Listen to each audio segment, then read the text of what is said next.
So actually क्या हुआ ना कि माइक की बैटरी मेरी लो हो गई, तो उससे फिर मज़ा नहीं आता, उतने टाइम फिर वेट करना पड़ता है उसको चार्ज करने के लिए। तो चलिए इससे देख लेते हैं। आते हैं 60 नंबर के क्वेश्चन पे। रोटरडैम नीदरलैंड में है, पोर्ट पूछा है। मोंटेविडो उरुग्वे नहीं पता, जकार्ता इंडोनेशिया कैपिटल है, पोर्ट है पता नहीं, लेकिन चाइना इगारका नहीं। भाई चाइना का अगर पोर्ट का नाम आएगा तो शंघाई का आना चाहिए, क्योंकि सब कुछ इन्होंने सिंपल सिंपल दिया हुआ है, एक थोड़ा सा ओड वन आउट है। नोट करेक्ट पूछा है क्वेश्चन, टिक लगा देना। 61 पूछा है कि कौन सा सही नहीं है। वेंगुएला करंट की कोल्ड करंट है पैसिफिक ओशन की। वेंगुएला कहाँ है, ये पूरा मैप है, आप इसको देखो। ये फटाफट आपने बनाना भी एक बार सीख लेना, कैसे बनता है, शायद सही है गलत पता नहीं। ये अपना कुछ मैप है इस तरीके से। वेंगुएला इधर फ्लो करती है, ठीक है। यहाँ पे डेजर्ट बनता है इसी वजह से। तो वेंगुएला, ये अटलांटिक ओशन है, ये पैसिफिक ओशन है, ये इंडियन ओशन है। अटलांटिक की हुई ना वेंगुएला, वेंगुएला की धारा। वेंगुएला नहीं होगा, सन अर्थ और मून एक जगह एक लाइन में हो, जैसे ये मून है, ये अर्थ है, ये सन है, ये एक लाइन में हो तो लो टाइड आएगा। नहीं भाई, उल्टा बोल रखा है इसने, हाई टाइड, ठीक है। ओशन सैलिनिटी मैक्सिमम होती है tropic of Cancer and Capricorn पे। चलिए सोच के देखो, ये अर्थ है, ये इक्वेटर है, ये ट्रॉपिक ऑफ कैंसर है, ये कैप्रिकॉर्न है। 23 डिग्री, 23.5 डिग्री नॉर्थ, ठीक है। 23.5, ये 0 डिग्री। अब होना तो यहाँ पे चाहिए, लेकिन होता क्या है ना, यहाँ पे बारिश इतनी होती है, रोज बारिश होती है 4 बजे शाम को, इवनिंग शावर होता है यहाँ पे। तो उस वजह से यहाँ पे सैलिनिटी कम हो जाती है। होनी यहीं पे चाहिए थी, क्योंकि यहाँ पे इवेपोरेशन ज़्यादा होता है। देखिए ये एक बाल्टी है, बकेट है, जो भी है, उसमें पानी भरा हुआ है, इसमें कुछ सॉल्ट्स होंगे, तो ये पानी तो इवेपोरेट हो जाएगा, तो सॉल्ट्स बचे यहाँ पे, तो सैलिनिटी यहाँ पे होनी चाहिए। लेकिन क्योंकि यहाँ पे बारिश हो जाती है ऐसे, तो पानी और आ गया यहाँ पे, और ऐड हो गया, तो ये सैलिनिटी यहाँ की कम नहीं होती। कम कहाँ की होती है, जो ये वाला रीजन है, इसको रेड से देख लेते हैं, ये वाला रीजन, यहाँ की सैलिनिटी कम हो जाती है। क्यों हो जाती है, क्योंकि यहाँ पे इवेपोरेशन तो ठीक ठाक है, लेकिन यहाँ पे कोई बारिश वगैरह ऐसा है नहीं, तो इस वजह से यहाँ पे कम हो जाती है, ठीक है। क्योंकि मानसून भी ज़्यादा ऊपर तक कहाँ जाता है, यहीं तक पहुँचता है बस। चलिए इसको इरेज करते हैं। और the tide comes every day after exact 12 घंटे 30 मिनट पे आती है प्रतिदिन। नहीं भाई, ये भी गलत बोल रहा है, तो कौन सा सही है इसमें, सी इज करेक्ट, ठीक। 62 पूछा है, 62 को भी देखते हैं फटाफट। पूछ रहा है कि ये जो यूएसए है और मेक्सिको के बीच में रिवर कौन सी है जो बाउंड्री बनाती है। तो आपने अगर वर्ल्ड ज्योग्राफी पढ़ी होगी, वैसे आप मुझे कमेंट सेक्शन में बताना, काफ़ी अच्छे से इस पे हम डिस्कस कर सकते हैं, आपके क्वेश्चन नहीं छूटेंगे उसके बाद कुछ भी। रियो ग्रैंडी है यहाँ पे, मिसिसिपी तो इधर निकलती है, ये रिवर जो चिड़िया का जो पंजा होता है ना, लगभग ऐसा सा ये फ्लो करती है। ये मिसिसिपी है, यहाँ पे शिकागो, ये सब न्यूयॉर्क। मैं आपको बता दूंगा, अच्छे से समझाऊंगा, अगर आपको, आप मुझे कमेंट सेक्शन में बताएंगे तो बना देंगे। इस पर एक दिन में वीडियो आ जाएगी, सारे कॉन्टिनेंट पढ़ लेंगे, मज़ा आएगा आपको, प्लस बहुत वैल्यूएबल इन्फॉर्मेशन भी आपको मिल जाएगी, ठीक है। रियो ग्रैंडी है, कोलोराडो तो यहाँ है नहीं, अमेजोन साउथ अमेरिका में फ्लो करती है, ठीक है। 63, 63 का देखिए, डेजर्ट इसने अरेंज कराने के पूछे हैं। तो अब ए का वन, ए का वन, बी का टू, बी का टू, भाई यहाँ पे कोई मैचिंग नहीं हो रही है, तो अरेंज करके देखो डी से। डी का 3 जगह 3 है, इसमें 4 है, तो इसको हटाओ, ठीक है। आंसर इन तीनों में से होना चाहिए, ओके। अब इसमें सेकंड इसने पहले दे रखा है, डी में सेकंड दे रखा है फर्स्ट में, जबकि यहाँ पे 1 1 है, तो भाई अपना ये वाला भी बाहर हो गया। समझ में आई बात। 1 सेकंड 1 सेकंड 1 सेकंड, अच्छा सॉरी सॉरी सॉरी सॉरी, समझ गए। देखिए इसको तो हमने निकाल दिया, ये ओड वन आउट से जा रहा है, डी से निकल गया ना, डी से ओड वन आउट हो रहा है। अब ए और सी तो इसमें दोनों ए से शुरुआत है, इसमें सेकंड से है, तो भाई इसको भी निकाल दो। देखिए बिना क्वेश्चन पढ़े आप 50-50 पे आ गए ऑप्शन से। मैच द फॉलोइंग में वो जानबूझ के पूछता है, बस ऐसे ही आपने लॉजिक लगाने हैं। अब एक बार देख लो, अगर आप क्रोनोलॉजी में अरेंज कर पाओ तो, स्मॉलेस्ट टू लार्जेस्ट, तो सबसे बड़ा कौन सा है, खुद सोचना। सहारा है ना सबसे बड़ा, सहारा इन्होंने थर्ड रखा हुआ है, तो ये तो ऑटो अरेंज किया हुआ है। सबसे बड़ा, सबसे छोटा, ग्रेट सैंडी डेजर्ट आ गया, ये पहले आ गया। ठीक, अब अरेबियन और गोबी डेजर्ट, इन दोनों में सबसे बड़ा कौन सा है, आपको ये बताना है। तो भाई गोबी जो मंगोलिया में है, मीन्स चाइना में है, गोबी डेजर्ट, ये काफ़ी बड़ा है, इधर चाइना है, तो गोबी डेजर्ट है, तो गोबी आना चाहिए, अरेबियन इससे पहले आएगा, तो अरेबियन सेकंड है, फर्स्ट सेकंड फोर्थ और थर्ड, ये आंसर बनेगा आपका। 64 पूछ रहा है, to whom does the credit goes for the development of coconut sugarcane agriculture in Philippines? किसको क्रेडिट जाएगा, तो जो फिलीपीन में जाएगा उसी को तो क्रेडिट जाएगा। कौन गया था फिलीपींस में, स्पेनिश और अमेरिकन, देखिए ब्रिटिश नहीं पहुंचे उतने, फ्रेंच भी नहीं, होलैंडर ये थोड़े डच वगैरह गए थे, लेकिन ये मलेशिया तक सीमित रह गए थे, तो स्पेनिश, स्पेनिश स्पेन वाले गए थे, और ये अमेरिका वाले, ठीक है। शुगर केन, बहुत बढ़िया कंट्रीब्यूशन जाता है इनको। और आप ऐसे भी नहीं निकाल पाओ ना, तो आप कुछ सोचो, शुगर केन कहाँ की क्रॉप है मेनली, ये साउथ अमेरिका है, ब्राज़ील है, इधर की ये मेन क्रॉप है। तो किसने बताया होगा पूरी दुनिया को कि भाई गन्ना भी लगाया जाता है, तो अमेरिकन होंगे, इन्होंने नॉर्थ और साउथ नहीं दिया, बस अमेरिकन दिया है, तो अमेरिकन तो होने ही चाहिए ऑप्शन में, अमेरिकन सिर्फ इसमें है और शुगर केन है, तो आप ऐसे एलिमिनेट कर सकते हैं। 65, अरे यार ये इसकी रिकॉर्डिंग हुई बट वॉइस नहीं आई, ठीक है, चलिए देखिए 65 पूछ रहा है, 65 में आपने ऑप्शन देखने हैं पहले, तो इसमें एक का 4 है, 3 है, 3 है, 4 है, कुछ अरेंज नहीं हो रहा है, छोड़ दो, क्वेश्चन देखो, क्योंकि लास्ट के ऑप्शन भी कुछ अरेंज नहीं हो रहे। आप क्वेश्चन पे आते हो, तो माउंट किलिमंजारो, किलिमंजारो देखिए, जो अफ्रीका है ना अपना, अफ्रीका में है, तंजानिया है, तंजानिया में है, क्यों, जनरली ये वर्ल्ड ज्योग्राफी का पार्ट है, आप अगर पढ़ते हो तो आपको पता होगा, क्योंकि ऑल्टीट्यूड के साथ जो टेम्परेचर है वो कम होता है, इसलिए पहाड़ की हाइट पे एकदम ऊपर बर्फ होती है, तो किलिमंजारो पे भी बर्फ है, जबकि किलिमंजारो इक्वेटर पे है, तो ये एक रेयर चीज है, लेकिन ड्यू टू क्लाइमेटिक फैक्टर यहाँ पे होती है बर्फ। किलिमंजारो तंजानिया, ए का थ्री बी में है और सी में है, तो ए एलिमिनेट कर दो, डी एलिमिनेट कर दो, ठीक है।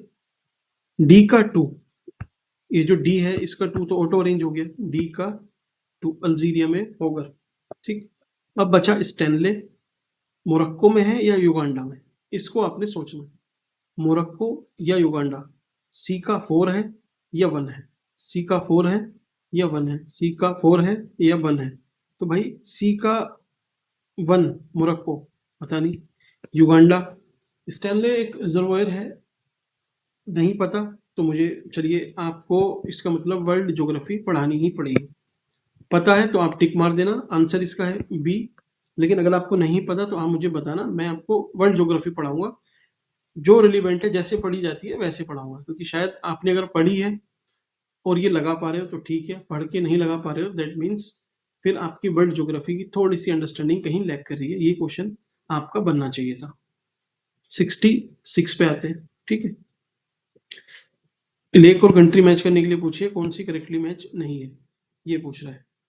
तो बेकाल रशिया में है, बात सही है, मिशिगन यूनाइटेड स्टेट में, हाँ ये भी ठीक है, बेकाल भी ठीक है, ओनेगा कनाडा पता नहीं, मैरिकाइबो वेनेजुएला, हाँ ये भी वर्ल्ड ज्योग्राफी का पार्ट है, आता है उसमें, तो बचा आपका out one out Onega Canada, ये गलत है, यही इसमें पूछ रहा है, 66 का सी आंसर होगा आपका, ठीक, इसको रेड पेन से करेंगे।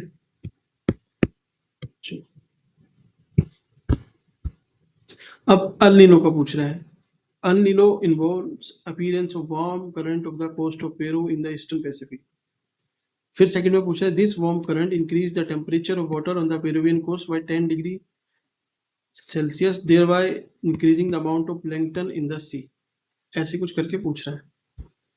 भाई इसने देखो फैक्ट पूछ लिया, फैक्ट पे डाउट करना, जनरली ये गलत होते हैं फैक्ट, अगर फैक्चुअल इन्फॉर्मेशन दी हुई है, देखिए ऐसे स्टेटमेंट है 1 और 2, और उसमें से ज़्यादातर चांस होते हैं, यूपीएससी में तो मैं 100% ऑलमोस्ट 99% श्योर हूँ, यूपीपीसीएस में क्या होता है ना, मैंने सारे ऑब्जर्व किए हैं पेपर इसके, तो उसमें क्या है, वो जनरली ए और बी में बोथ को करेक्ट मानता है, ठीक है, लेकिन जहाँ पे अनयूजुअल टॉपिक है, मीन्स थोड़ा सा चैलेंजिंग क्वेश्चन है और उसमें एक में फैक्ट दिया हुआ है, तो एक जिसमें फैक्ट दिया है उसके चांस होते हैं गलत होने के।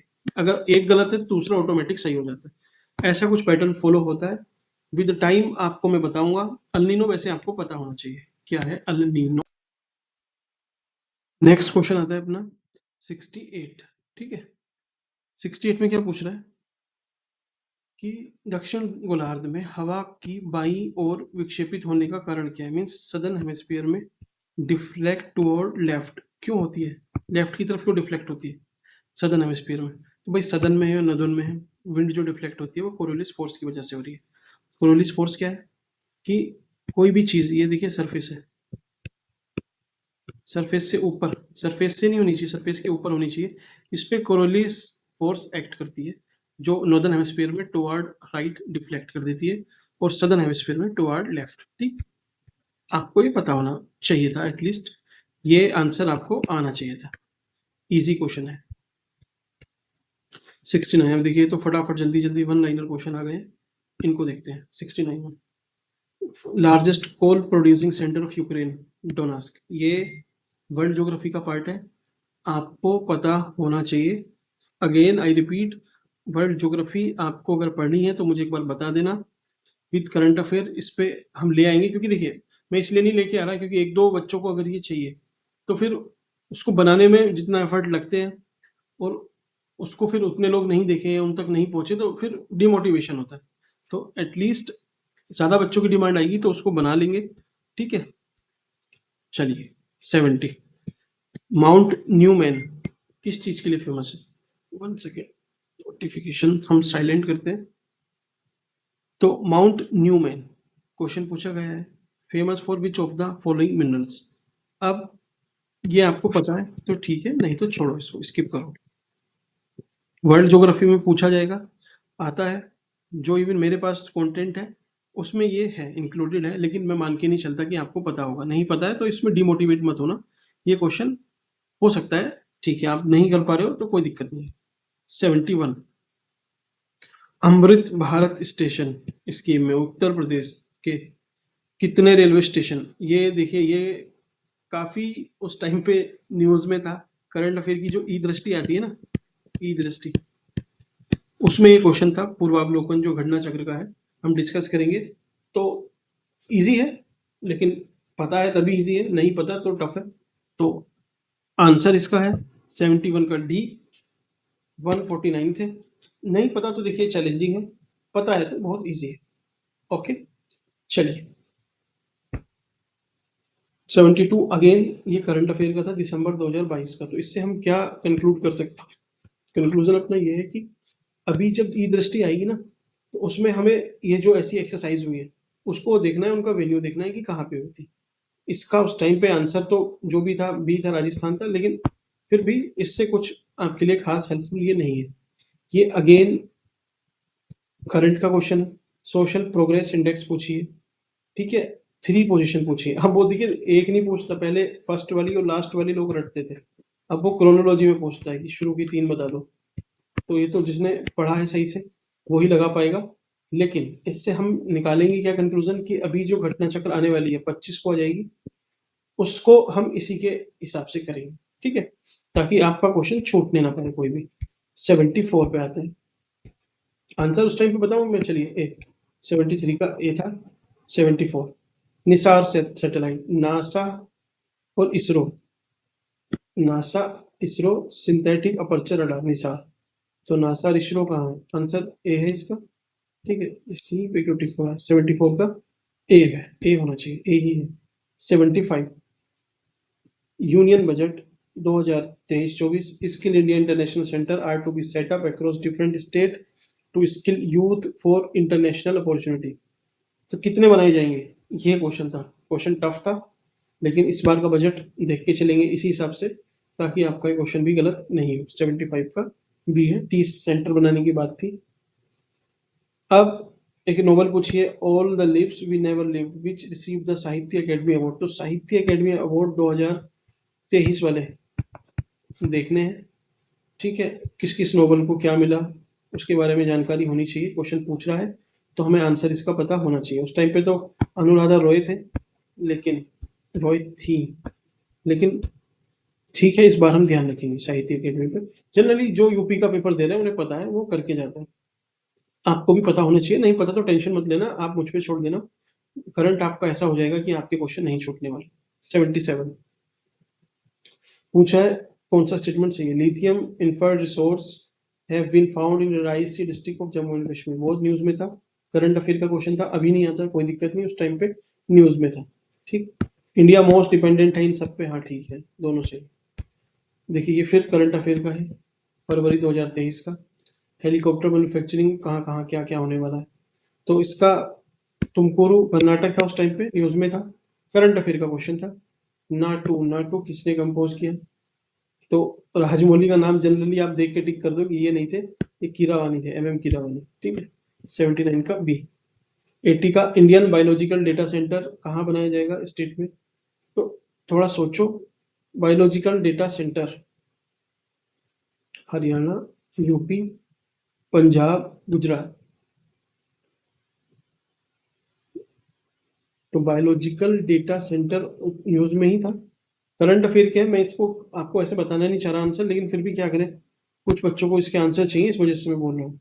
81 का ये देखिए, G20 उस टाइम पे न्यूज में था, बन रहा था उस टाइम पे ना इसका लोगो वगैरह, पहले रिलीज कर दिया था सरकार ने, और वो कमल के निशान का था, ऐसे कुछ करके था, ऐसे कमल का। तो उसमें भगवा रंग था, तो लोग बीजेपी से थोड़ा सा नाराज थे कि इसमें ये कलर क्यों दिया इन्होंने, ये तो इनकी पार्टी का है कमल ना, ऐसा सा था कुछ।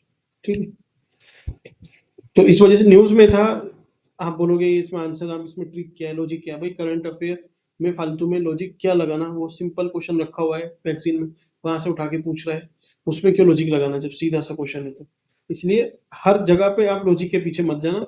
लॉजिक लगाने के लिए लगा देंगे, लेकिन वो क्या होगा ना, पोस्ट पेपर होगा। सब पोस्ट पेपर होने के बाद लॉजिक, आंसर पता होने के बाद आप लॉजिक लगा सकते हो। एक्चुअल एग्जाम में बहुत लिमिटेड लॉजिक, वो भी बहुत सही तरीके से लगाने होते हैं, कोई ऐसे तुक्का मार के अपना चांस खराब नहीं करना चाहता। इस चीज को ध्यान रखना, ठीक है। जो भी ये लॉजिक वॉजिक करते हैं, ये सब तब करते हैं जब पेपर हो जाता है। 20 का आंसर था, करंट अफेयर से देखेंगे, इसको भी हम करंट अफेयर से देखेंगे, छोड़ो इसको। ये भी जनवरी का, तो देखिए जनवरी 2023 का पेपर था आपका, जून में पूछ रहा है जनवरी का, दिसंबर का। तो देखिए दिसंबर जनवरी पिछले 6 महीने का तो बहुत ज्यादा पूछ रहा है। लास्ट 6 मंथ का बहुत अच्छे से करके जाएंगे, और पिछले 1 साल का करके जाएंगे एक्चुअली। ठीक। बुक के ऑथर का नाम पूछा, स्पेयर, ये भी उस टाइम न्यूज में था। अब इतने सारे, अब देखिए आप बोलोगे सब कुछ न्यूज में था, भाई 30 क्वेश्चन के समथिंग पूछता है करंट के, अभी तो ये बहुत कम हुए हैं, आगे और क्वेश्चन होंगे ऐसे। ठीक है। तो ठीक है, अब जो जिसको समझ में आ रहा है, बात समझ पा रहे हैं वो ठीक है, नहीं तो आप अपना गुस्सा भी जाहिर कर सकते हैं, कोई बात नहीं। अब देखिए, पोप बेनेडिक्ट 10, 15, 16 जो डाइड रिसेंटली, तो रिसेंटली कब? भाई ये न्यूज का ही क्वेश्चन है, अब आप कैसे इसको सोल्व कर लोगे? आप आंसर तो मैं बता दूंगा, लेकिन आपका काम सिर्फ आंसर से नहीं चलेगा, आपको क्या पढ़ना है, कौन मरा है, जो मेन आदमी था या औरत थी, उसके बारे में भी देखना है। इससे हमें ये लर्निंग लेनी है। एससीओ फिल्म फेस्टिवल 2023 का, तो अभी जो भी कुछ हुआ होगा ऐसा, हम उसको भी देख के जाएंगे, जो कौन वगैरह में फेस्टिवल हुआ होगा। आंसर सी है इसका, दोनों सही है। ये बस मैं आपके रेफरेंस के लिए बता रहा हूँ कि आपको देखिए, फिर जनवरी 2023 का पूछ रहे, जून में पेपर था, तो भाई तैयार कैसे करना है आपको समझ में आ गया होगा। करंट अफेयर में जो बिखराव है ना आपको, उस पे मत जाना, बहुत लिमिटेड चीज पूछता है और सही तरीके से पूछता है, यहाँ से पता लगाओ कि क्या आंसर होगा। अब 12 cheetah arrive from South Africa to India February 2023, उस टाइम आए थे। देखिए पिछले 5-6 महीने से इसे पूछ रहे हैं, आंसर दोनों सही थे इसके। अब ये देखिए सब न्यूज में था, सारे ये करंट अफेयर का, ये भी करंट अफेयर का है, लंदन के मेयर का भी ये भी न्यूज में था। 25 दिसंबर 2022, 23 में पेपर था। तो भाई पूछेगा ना, पिछले 6 महीने का तो पूछ ही रहा है। मैं अब ये नहीं बता रहा हूँ आपको कि क्या है क्या नहीं है आंसर इसका, क्या फायदा उससे, आपको कोई एडवांटेज नहीं मिलने वाला। एडवांटेज मिलेगा जो आप पढ़ के जाओगे। देखिए फरवरी, British monarch from the central bank currency notes on 2 February, छोड़ो इसको, ये भी फरवरी 2023 का। फरवरी से कितना कुछ पूछा है इन्होंने। तो फरवरी, मार्च, अप्रैल, मई, जून में पेपर, 1 2 3 4 पिछले 4 महीने इस पे फोकस करके जाना है। जैसे आपका पेपर अभी अक्टूबर में है तो सितंबर, अगस्त, जुलाई, जून ज़्यादा यहाँ से पूछ सकता है। ठीक। अब ये बायोलॉजी स्टार्ट होगी अपनी। बायोलॉजी को देखते हैं। अब साइंस में भी ना, साइंस में बायोलॉजी, उसके बाद आपको केमिस्ट्री करनी है और फिजिक्स। सबसे ज़्यादा क्वेश्चन बायो से पूछेगा, उसके बाद केमिस्ट्री से और फिजिक्स से बहुत कम। ठीक, ऐसा कुछ सीक्वेंस है। बायो शुरू होती है, पहला क्वेश्चन 97 नंबर का। Which of the following hormones is secreted by beta cell of islet of Langerhans of pancreas. तो भाई हॉर्मोन्स कौन सा है? इंसुलिन। बस इतना पता है, काम हो जाएगा। पेनक्रियास इंसुलिन सिक्रेट करते हैं। Which type of vaccine protect against diphtheria. Diphtheria के खिलाफ कौन सी वैक्सीन काम करती है? टॉक्सॉइड। देखिए ये क्या है ना, डीपीटी, डीपीटी, इसके टीके लगते हैं। और जो हमारा मिशन इंद्रधनुष है उसमें कितने तरीके के टीके हैं वो आपने एक बार जरूर देखने, याद करने हैं। ठीक है, क्योंकि अब इसके बाद आईएमआई शुरू हो गया, इंटेंसिफाइड मिशन इंद्रधनुष।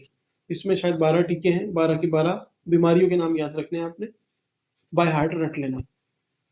उसी में से एक क्वेश्चन था, हर साल पूछता है, यहाँ से क्वेश्चन आएगा। इस बार भी लीक है।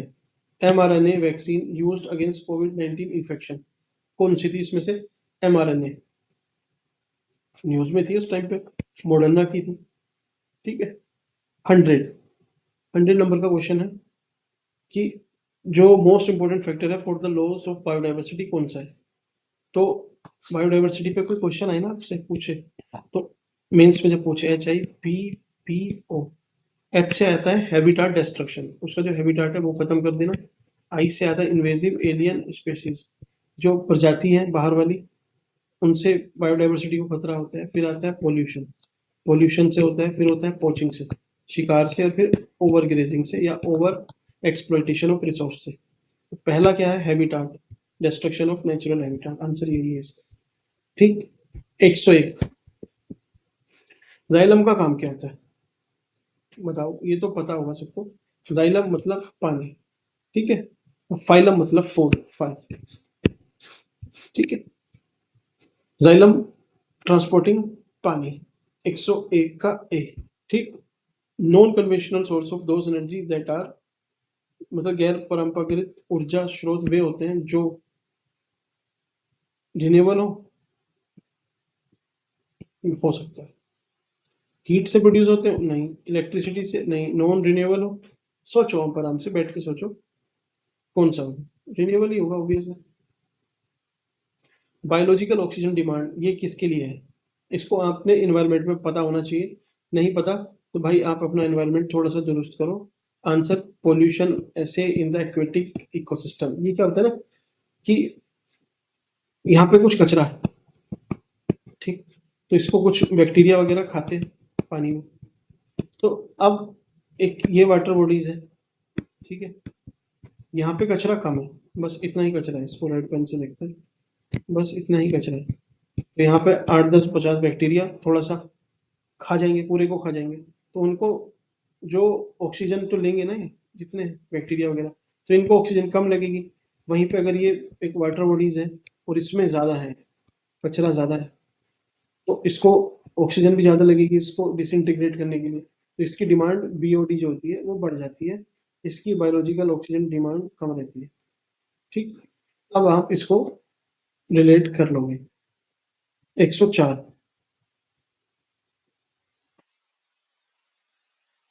Aquatic plant commonly used as bio fertiliser in water logged rice field is, कौन सा है?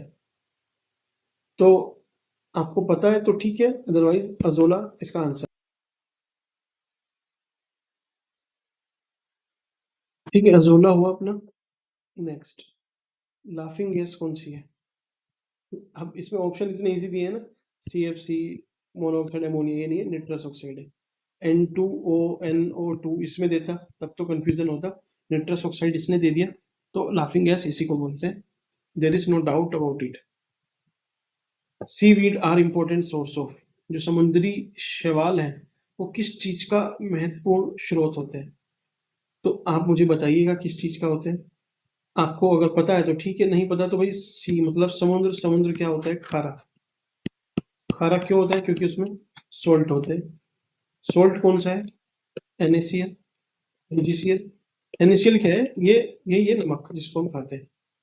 नमक में आयोडीन होता है, तो बस इसमें आयोडीन ही पूछा है। सीवीड है ना, तो यही तो मिलेगा भाई। जो समुद्री घास है, तो वो आपको क्या प्रोवाइड करेंगी? जो उन्होंने पानी से लिया होगा, पानी में ये था तो वो ये आपको देखेंगे। ठीक है। इंसेक्टिवोरस प्लांट कौन सा है जो इंसेक्ट्स को खा जाता है? बताइए। पता है तो ठीक है, लेकिन ये अगर आपको नहीं पता तो कोई ऐसी डरने की बात नहीं है। ये क्वेश्चन आप छोड़ सकते हो, कोई दिक्कत नहीं है। क्वेश्चन टफ है। ऑप्शन ऑप्शन है, आंसर है नेपथीन्स, लेकिन नहीं पता तो कोई दिक्कत की बात नहीं है। ऐसे क्वेश्चन नहीं भी पता हो तो ये आपका सिलेक्शन नहीं रोक सकते। 108 पे आते हैं। Human heart is made up of how many chamber? कितने चैम्बर होते हैं? देखिए, वही है 4 चैम्बर। तभी तो बोलते हैं। और एक दिल है तो एक इसमें, एक इसमें, इसमें इसमें 4 लोग रह सकते हैं। मजाक बोल रहा हूँ। ठीक है, 4 चैम्बर होते हैं, ये सही है। 109। What was the rank in the world green house gas emission in 2022? India की रैंक क्या थी? ये करंट का है, हम करंट में देखेंगे। अभी आप इसके पीछे मत जाना, चेज मत करना इसको। अब geographical unit that collect store and release water is called, यही होता है वाटर शेड। वाटर शेड क्या होता है ना, आपको ये एक रिवर है, ठीक है, इसमें कोई आसपास की रिवर जा रही है फिलो पे, ठीक है। इन रिवर के आसपास भी कोई एग्रीकल्चर फील्ड है ना, कोई पौंड है, कोई तालाब है, तो इस पूरे सिस्टम को बोलते हैं वाटर शेड।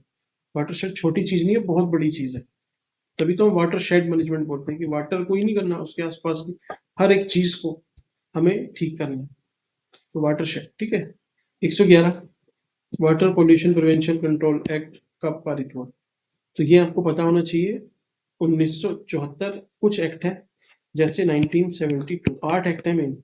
1972 का act wild life protection act पता होना चाहिए आपको। 1974 का ये पानी वाला था, पानी। फिर 1980 का फॉरेस्ट कंजर्वेशन एक्ट पता होना चाहिए। 1981 का कौन सा एक्ट है? पानी हो गया, एयर वाला है, air prevention and pollution control act. 1986 में एनवायरमेंटल प्रोटेक्शन एक्ट आएगा आपका, ये पता होना चाहिए। 1988 की फॉरेस्ट पॉलिसी पता होनी चाहिए। और आपको पता होना चाहिए 2002 का biological diversity act, BDA, biodiversity act sorry, ठीक है, BDA पता होना चाहिए। और आपको एक है कैंपा, कैंप 2016। ये 1 2 3 4 5 6 7 ये 8 चीजें आपको पता होनी चाहिए, तभी आप आंसर सही निकाल पाओगे। ये मस्ट है, इतना तो आपको मस्ट है अगर आपने एनवायरनमेंट पढ़ा है तब। ये नहीं पढ़ा तो भाई फिर, अब आपको इससे जज कर सकते हो आपको कि आप कहाँ मिस कर रहे हो, कहाँ लैग कर रहे हो।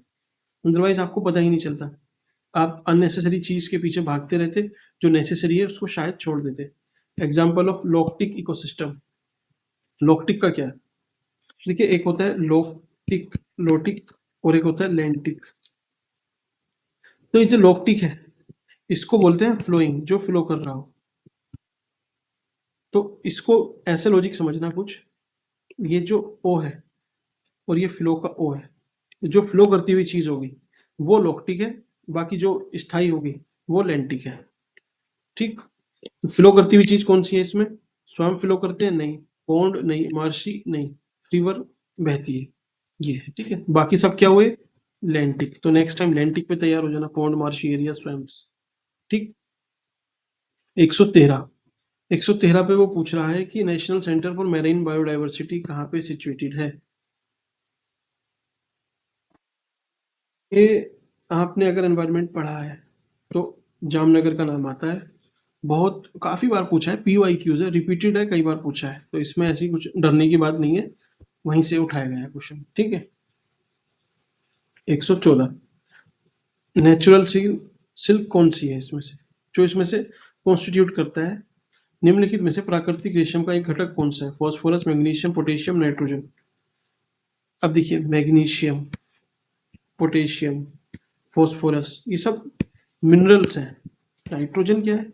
एक गैस है, तो ओड वन आउट मार दो ना, और क्या करोगे? ओड वन आउट ही इसका आंसर है।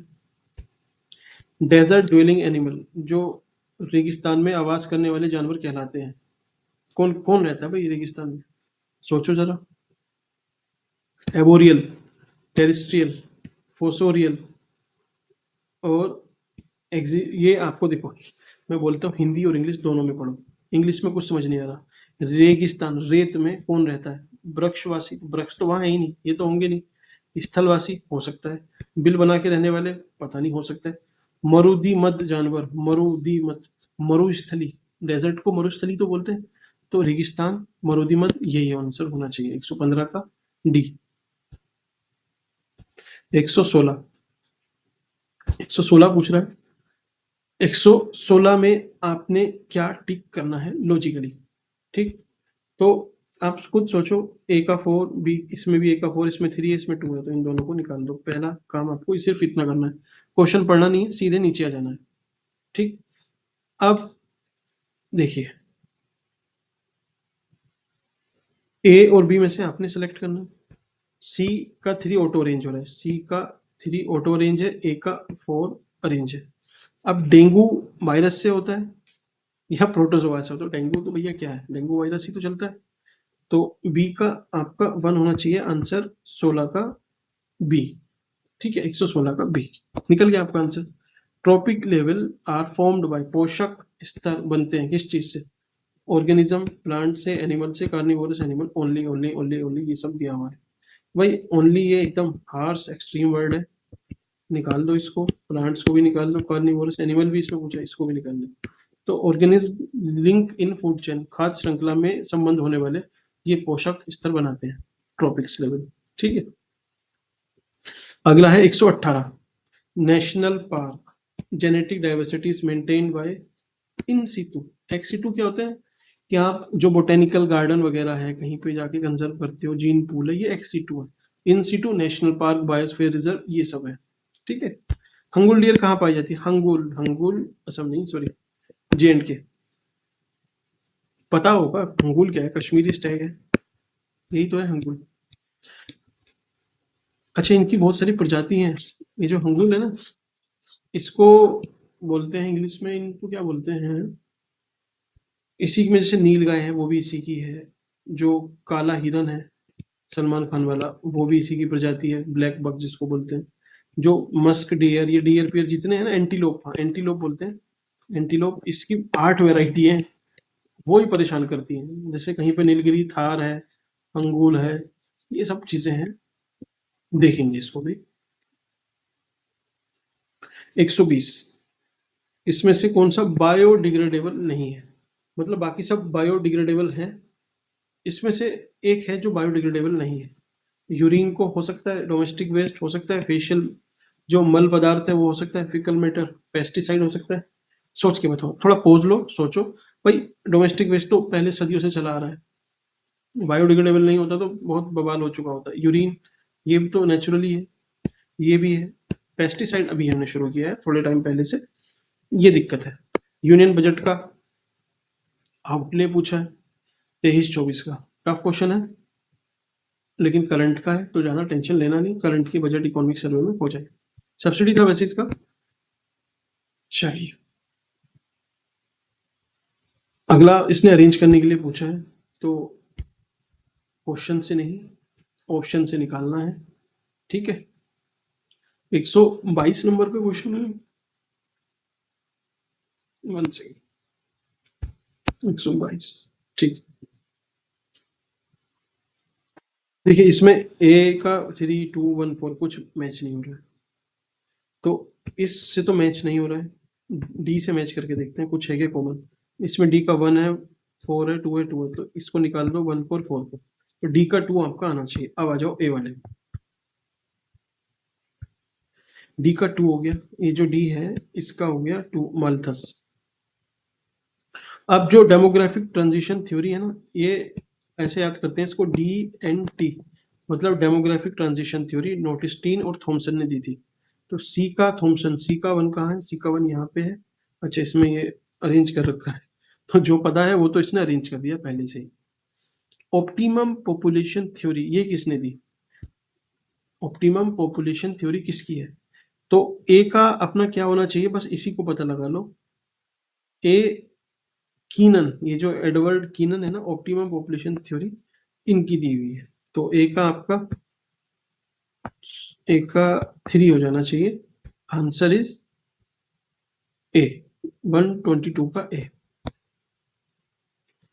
अब ये पूछ रहा है कि संसाधनों के उपयोग तथा भविष्य के लिए उनके संरक्षण, ये सब बकवास बातें। Sustainable development 123 B. Brundtland commission था ना, ब्रूटलैंड, ये न्यूजीलैंड की प्राइम मिनिस्टर थी शायद 1987 में। इनको ये जिम्मेदारी दी गई थी कि आपको डिफाइन करना है कि सस्टेनेबल डेवलपमेंट क्या है। तो इन्होंने डिफाइन किया था, ब्रूटलैंड रिपोर्ट भी बोलते हैं इसको, 1987 की, बहुत फेमस थी। डेफिनेशन सबको पता है, ठीक है। चलिए,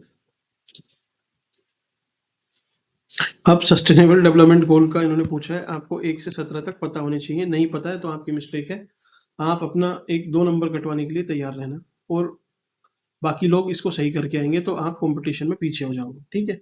जेंडर इक्वलिटी, ये तो 5वें नंबर का गोल है। पॉवर्टी हंगर, ये 2 नंबर का है। हेल्थ एंड वेलबींग 3 का होगा। स्पेस रिसर्च किसी का नहीं है, ठीक है। 125, 125 में क्या पूछ रहा है कि पॉपुलेशन कंट्रोल जरूरी है एनवायरनमेंट को मेंटेन करने के लिए। रीजन दिया है इसने, due to rapid increase in population environmental balance is maintain. भाई ज्यादा पॉपुलेशन बढ़ती है, इस वजह से जो बैलेंस है वो खराब हो जाता है। और पहले में पूछ रहा है कि वो जरूरी है पॉपुलेशन कंट्रोल क्योंकि वो एनवायरमेंट खराब करती है। तो भाई एक सही होगा, तो आर तो गलत ही है। R is false, A is correct, answer is C. 126, international day for the eradication of poverty 22-23 की थीम क्या थी? अब ये उस टाइम का क्वेश्चन है, इसको अब चेस करने मत जाना। आंसर इसका खैर बी था, लेकिन हम इसको कवर कर लेंगे, इसलिए टेंशन मत लेना, ठीक है। ह्यूमन रिसोर्स का रोल क्या है इकोनॉमिक डेवलपमेंट में? Economic development, effect of population, effect of population growth in economic development. 127 दोनों सही लग रहे हैं। आर्थिक विकास का जनसंख्या वृद्धि पर प्रभाव और जनसंख्या वृद्धि का आर्थिक विकास पर प्रभाव, इसने पूछा है। प्रभाव, हाँ प्रभाव पड़ता है, सही या गलत हमें नहीं पता, पॉजिटिव पड़ता है नेगेटिव, लेकिन हाँ प्रभाव तो पड़ता है। Answer is C. 128, census work first time कब किया गया? ये जनरली सबको पता होता है कि लॉर्ड मायो के टाइम से कराया था 1871 में। फिर इसके बाद 1882 से रेगुलर सेंसस स्टार्ट होगी। तो ये पता होना चाहिए था एटलीस्ट। एसडीजी देखिए इसने मैच कराने के लिए पूछ लिया, आपको पता होनी चाहिए ट्रिक से।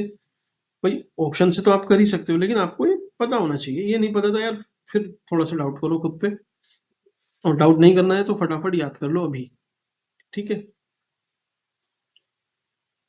इसमें देखिए ऑप्शन से ही देखते हैं पहले।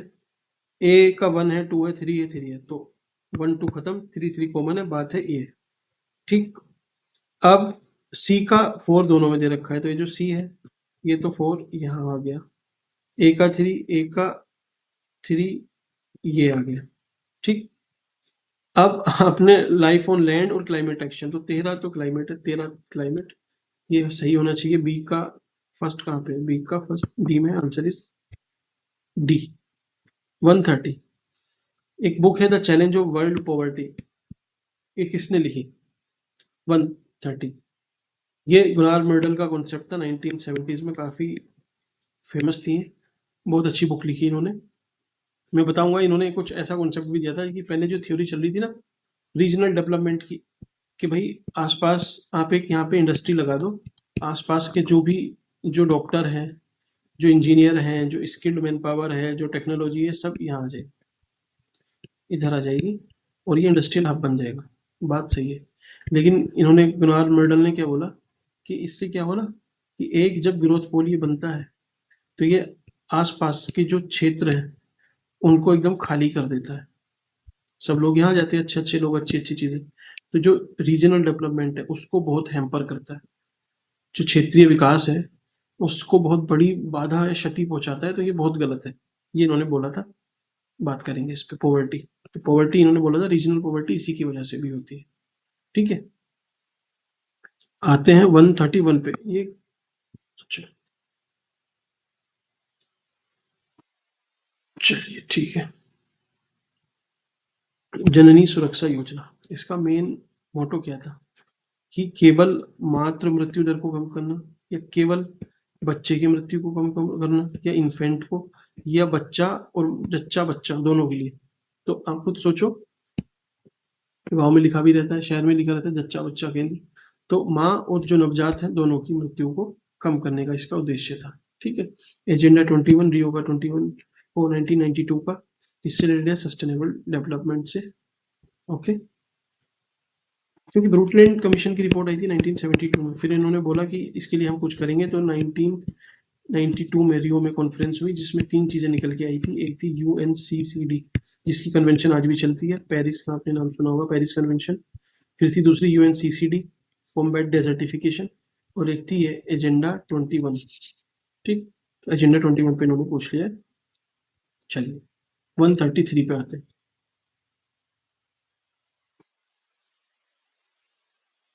रहा है कि based on the global indicator framework and data produce by NSO collected regional level United nation, ये सब कुछ करके दिया होगा, पता नहीं। फिर पूछ रहा है उसके बाद कि जो ग्लोबल सस्टेनेबल डेवलपमेंट रिपोर्ट है produce to inform the quadrennial sustainable development goal review deliberation at the UN general assembly once every quarter. मतलब वैश्विक संधारणीय विकास रिपोर्ट हर तिमाही संयुक्त राष्ट्र महासभा के चतुर्वार्षिक, लंबी सी चीजें दी हुई है। पता है तो ठीक है, वरना छोड़ देना इसको, ऐसे क्वेश्चन करने लायक नहीं है। ठीक है, जो पढ़ने लायक नहीं वो करने लायक नहीं। कर सकते हो इसको, लेकिन आप इसको स्किप करोगे तो ज्यादा ठीक है, क्योंकि ऐसे कॉन्सेप्चुअली पूछा हुआ है। फिर भी अगर आपको लॉजिकली सही करना है तो भाई देखो कैसे करना है। इसमें सिर्फ इंफॉर्मेशन दी गई है, इसमें डेटा दिया गया है। ठीक है। तो मैंने आपसे एक चीज बोली थी कि जिसमें डेटा दिया जाए, ऑर्डिनली क्या है 4 साल, और इसमें भी बताया कि बाय वंस एवरी क्वार्टर, मतलब 1/4 डेटा दिया गया है। डेटा दिया गया है, 2 स्टेटमेंट है। डेटा वाला गलत हो जाएगा, सेकंड वाला गलत हो गया, फर्स्ट वाला सही ऑटोमेटिक। ठीक है, आंसर इसका क्या होगा?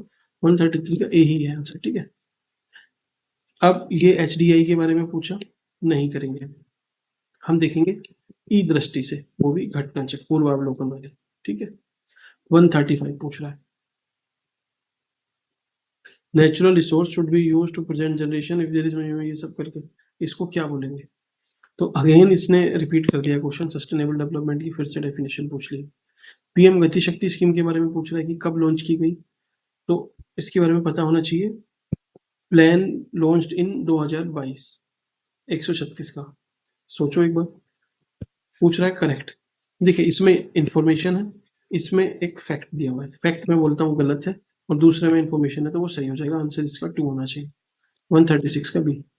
137 का, इसमें से कौन सा इकोनॉमिक एक्टिविटी नहीं है? फार्मिंग है, सर्विस है, ट्रांसपोर्टेशन है, या वॉलंटरी, ये जो स्वेच्छा समाज सेवा है। आर्थिक सर्विस नहीं है तो स्वेच्छा से है, तो ये फ्री मुफ्त हो रही वाली सर्विस है। ठीक है। फिर बजट से पूछा, हम इसको देखेंगे ही नहीं। ठीक है। क्यों नहीं भाई? कोई फायदा नहीं है, पिछले साल का बजट था, इस साल का बजट पढ़ लेना, इससे बढ़िया इस टाइम पे इतना टाइम देके वो आपको शायद हेल्प करे। पॉपुलेशन स्टेबिलिटी कब? अभी उत्तराखंड के PCS में इस पे पूछा गया है 2045 तक। 2045 तक ही हमें पॉपुलेशन स्टेबिलिटी की तरफ जाना है। 139।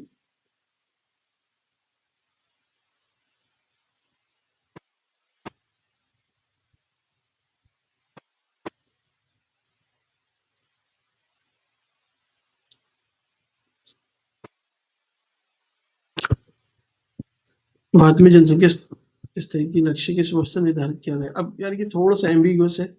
जो पॉपुलेशन पॉलिसी है ना हमारी, जो नेशनल पॉपुलेशन पॉलिसी थी 2000 की, उसने तो 2045 तक बोला है। अब इसने कुछ बॉडी तो दी ही नहीं गई है कि कब का पूछ रहा है। ये कौन सा डेटा है हमें नहीं पता भाई, इसमें ए ही मारेंगे, वो आंसर पता नहीं क्या सही माने, लेकिन ऑफिशियल में इसका आंसर 139 का बी दिया हुआ है। बी क्यों है पता नहीं, लेकिन आंसर तो इसका ए होना चाहिए। चलिए देखते हैं, इसको मैं बताता हूँ आपको। ठीक है, आपको अगर पता है तो आप प्लीज कमेंट सेक्शन में मुझे बता सकते हैं to make me correct. Okay. 140, 140, ये देखिए फिर से बजट का पूछ लिया, मत करो भी इसको। घटना चक्र के साथ करना, ये इकोनॉमिक सर्वे का पूछा, इसको भी रहने दो। अब इसने पॉवर्टी पूछी कि कौन कौन सी पॉवर्टी, एब्सोल्यूट पॉवर्टी कौन सी होती है भाई? मुझे खाना भी नहीं मिल रहा है, मैं सीधा सीधा गरीब हूँ, एब्सोल्यूट गरीब हूँ। इंडिया में 34 रुपये पर डे। अगर कोई नहीं खर्च कर पा रहा है, इससे कम कर रहा है, तो वो बीपीएल में आएगा। ये गरीब है, इसके ऊपर एपीएल है। एब्सोल्यूट है कि भाई 35 वाला अमीर है और 32 वाला गरीब है, ये सीधा है, एब्सोल्यूट है। रिलेटिव क्या है कि भाई जो पॉवर्टी है ना, कि एक डीएम है, वो वैसे तो रिच है भाई, सब कुछ सही है, डिस्ट्रिक्ट मजिस्ट्रेट है, लेकिन वो अंबानी से खुद को कंपेयर करेगा तो गरीब है। तो ये रिलेटिव पॉवर्टी है। चलिए, एक तरह से ये होगी। एक होती है सब्जेक्टिव पॉवर्टी। सब्जेक्टिव में क्या है कि भाई पॉवर्टी नहीं है, लेकिन बस सब्जेक्टिव नेचर है पॉवर्टी को डिफाइन करने का। जैसे अनिल कपूर का एक बेटा है, वो बोला कि मैं बहुत गरीब हूँ। अब उसका बयान सुनना, बोला क्या उसने कि मैं बहुत गरीब हूँ। बोला गरीब क्यों? बोले क्योंकि मैंने सेकंड हैंड लैम्बोर्गिनी ली है। अरे भाई, लोग 30 की गाड़ी, 20-30 लाख की गाड़ी के लिए मतलब बर्बाद हो जाते हैं उसकी किस्त चुका चुका के। वो गरीब वो नहीं है, और तुम लैम्बोर्गिनी ले रहे हो जो 1 करोड़ से ऊपर की है। आप गरीब हो क्योंकि सेकंड हैंड ली है। तो ये सब्जेक्टिव नेचर है, सबकी अपनी अपनी सोच है। 3 तरह की है, फंक्शनल पॉवर्टी जैसी कोई चीज नहीं है। फोर्थ निकाल दो इसमें से, 1 2 3 होना चाहिए इसका आंसर। 142 का बी आंसर है, ठीक है। स्कीम और ईयर मैच करने के लिए पूछा है। क्वेश्चन बढ़िया क्वेश्चन है, लेकिन देखते हैं इसको कैसे सोल्व किया जाएगा। श्याम प्रसाद मुखर्जी रर्बन मिशन, पता नहीं। दीनदयाल उपाध्याय कौशल विकास योजना, कौशल्य योजना, रूरल हाउसिंग इंटरेस्ट सबवेंशन, ये सब संसद आदर्श ग्राम। देखिए, पूछ रहा है नोट करेक्टली मैच, नहीं पता लगा सकते हो। इतनी स्कीम, इतने पीछे जाके आप कुछ नहीं कर पाओगे। मेरे हिसाब से आप छोड़ देना इसको, ठीक है। 144 तो आंसर वैसे इसका श्याम प्रसाद मुखर्जी या रर्बन मिशन होना चाहिए। फिर भी आंसर क्वेश्चन चैलेंजिंग है, छोड़ देना। ये भी गवर्नमेंट स्कीम का पूछा है यूपी की, हम कवर करेंगे यूपी के करंट के साथ। अब इसमें कौन सी सेंट्रल गवर्नमेंट की प्रोग्राम उत्तर प्रदेश में नहीं है, ठीक है। मनरेगा, पीटी नेहरू, पंडित नेहरू उत्कर्ष मिशन, गंगा एक्सप्रेसवे, ग्रामीण स्वास्थ्य मिशन, कौन सा नहीं है? बताओ जल्दी से। 145 को गंगा एक्सप्रेस वे तो यूपी गवर्नमेंट बना रही है ना, खुद से अपना पैसा खर्च करके। ये नहीं हुआ। बाकी ये सेंट्रल की स्कीम है मनरेगा। पंडित नेहरू तो मतलब ये प्रधानमंत्री थे, तो मतलब सेंटर की होगी, ऐसा है कुछ। 146 from dependence to self reliance, ये बुक है, उस टाइम न्यूज में थी, विमल जालन साहब ने लिखी है। तो रघुराम राजन की जो बुक आएगी इस बार, ये मतलब होगी लास्ट ईयर न्यूज में, उसको देखेंगे। और वाई वी रेड्डी, ये हमारे 14th फाइनेंस कमीशन के हेड थे, चेयरमैन थे, इनकी बुक भी देखेंगे। वर्ल्ड वेटलैंड डे 2 फरवरी को मनाया जाता है। ऑप्शन कहाँ है? डी में है, मार दो इसको। सोशल प्रोटेक्शन रिपोर्ट कौन पब्लिश करता है? सोशल प्रोटेक्शन तो समाज और प्रोटेक्शन। वर्ल्ड बैंक तो पॉवर्टी से रिलेटेड है। वर्ल्ड हेल्थ ऑर्गेनाइजेशन ये हेल्थ से रिलेटेड है। इकोनॉमिक फोरम ये पैसे से है। लेबर ऑर्गेनाइजेशन है जो समाज से थोड़ा सा अपना वास्ता रखती है। Mid day meal scheme renamed की गई पीएम पोषण में, कब की गई आप मुझे बताइए? 2021 में की गई थी, ठीक है। ये अपना फिर से बजट का है, इसको हम छोड़ते हैं, घटना चक्र में देखेंगे। अब इसके बाद अपना जो पेपर है हम देखेंगे 20